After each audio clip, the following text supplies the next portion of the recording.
উফ কি বনিছে মাংসটো অলপমান বেলেগকে বনাওঁ কামো নাই সেইকাৰণে ভাবিছোঁ তেল নিদিয়াকে মুৰ্গী মাংস বনাম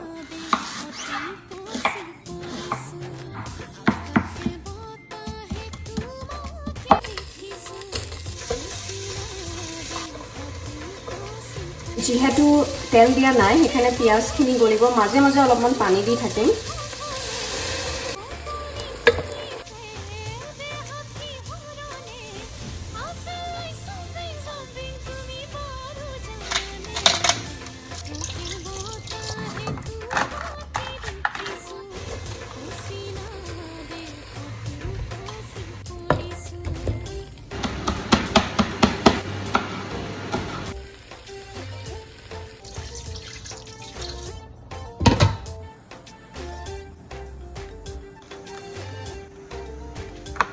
উফ কি বনিছে মই এতিয়া খাওঁ বাই